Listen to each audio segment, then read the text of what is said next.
Aren't I glamorous? Anyway, what is coming up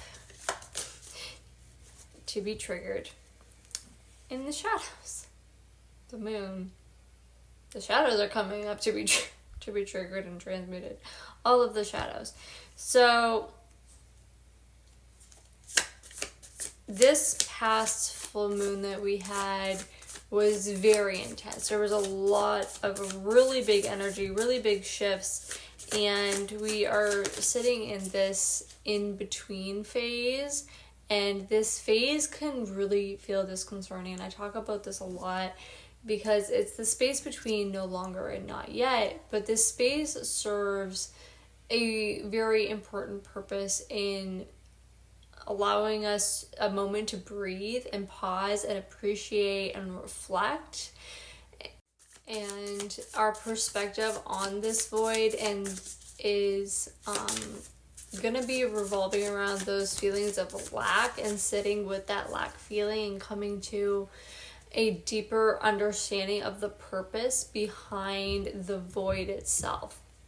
Because when we start to remove things from our life, there is a natural grieving process, and a lot of times we don't make the space to allow ourselves to go through all of those emotions, and the grieving cycle isn't linear and it's barely even cyclical. It can bounce around depending on who you are and your past experiences and your processes and all kinds of things, and it's really allowing for that entire process to play out however it plays out, and to allow yourself to be in each of those emotions and each of those phases, and to ask yourself what it is that you're taking away from the situation, what you're learning, because even when you're releasing things, there are things that you are taking forward with you. Those lessons are very important, and this void, this pause before your new manifestations come in, is an opportunity to sit in that gratitude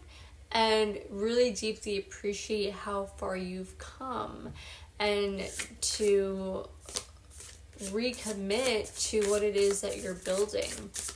And we've kind of seen that theme playing out too, with that commitment and really being committed to your growth, your journey, the manifestation on your heart that you have been holding on to, and reallocating all of that energy from past seasons you're sabotaging, and now putting that energy onto that manifestation, onto the thing that you've been fighting for, to really give it your all and bring in all of those elemental aspects so that you can continue to alchemize it and bring it into this material world, because it takes a lot of energy to bring things from that 5D energy into our denser reality. So why is this currently being triggered? 5 of materials. It's this lack mentality. It's this feeling that you're going to be stuck in this void forever and that things are just not going to come in for you. But what you fail to see is that door of opportunity is open to you. You have the resources. You are ready to step into it. It's just this residual space and these feelings where they're going to be tied into the core wounding that you have around a sense of lack and whatever that deeper core trauma is for you. And again, appreciating how far you've come and understanding that you always have what you need here and now to get you to where you're going, and really having that shift in perspective on the lessons, on the void, on all of the things. So what do we need to know about the role or importance of the shadow? What do we need to know? No, that's too much. What do we need to know about the role or the importance of this shadow?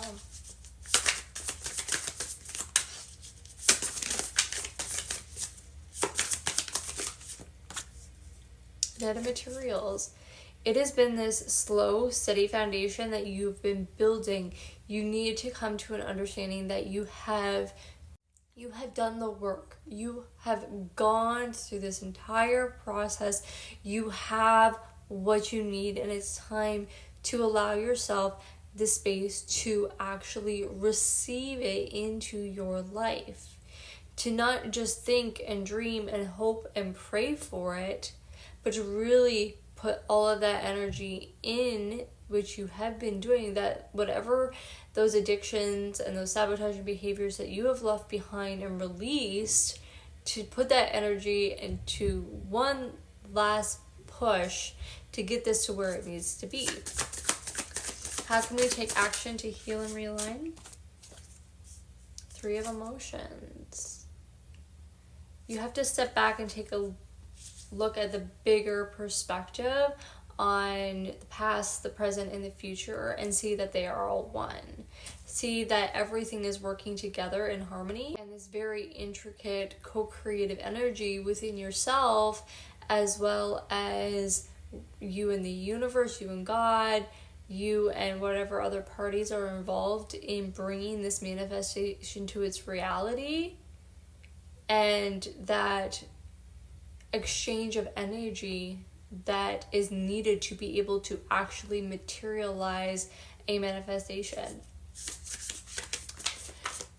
So the action that you can take there is allowing yourself to sit in that emotion, to sit in all of those feelings, and look at them from a place of non-judgment, and know that you have learned what you needed to put forth that energy into this materialization.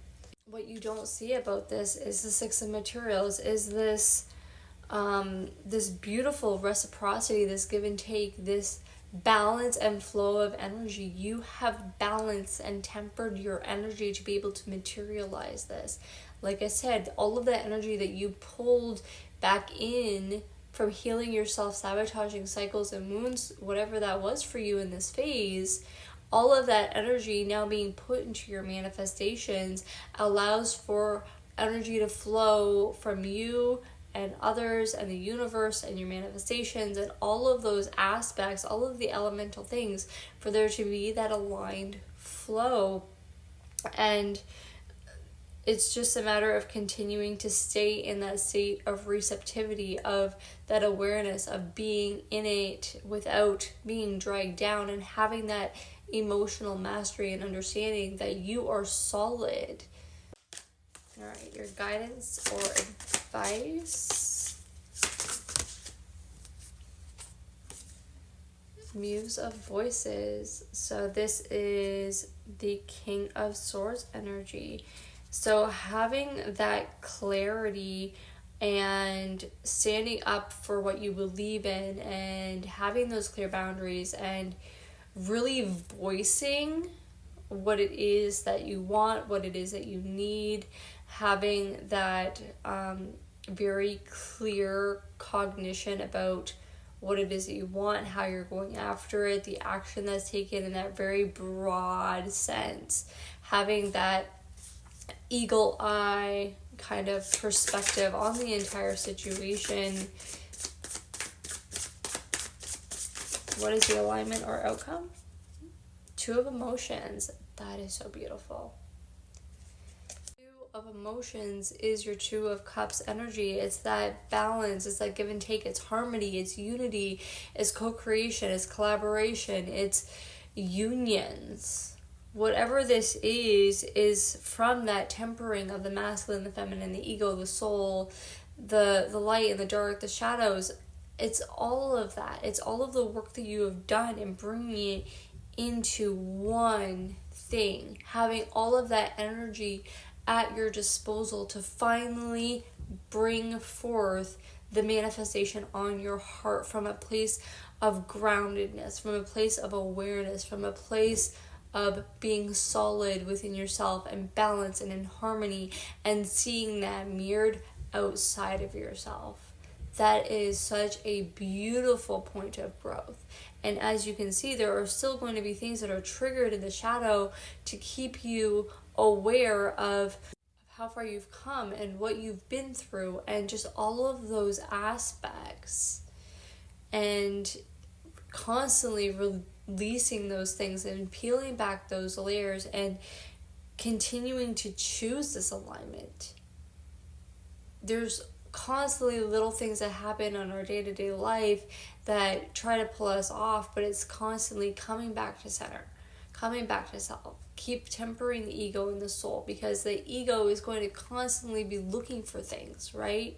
It's constantly seeking attention, and it's the two wolves. Like, which wolf are you going to feed? Are you going to feed your shadow and your insecurities and your self-sabotaging behaviors and your addictions?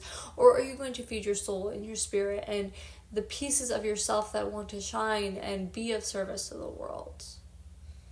Right? The wolf that you feed is the wolf that wins. So I think you should be really proud about how far you've come and what it is that you're building for yourself and all of those things, and continue to allow yourself the grace to move through this void and to not look at it like you're locked out from heaven's gate, because you're not. You are right there at the gate. You are ready to bring this into the world. You have absolutely everything you need here and now to get you to where you want to be, where you need to be in all of the ways.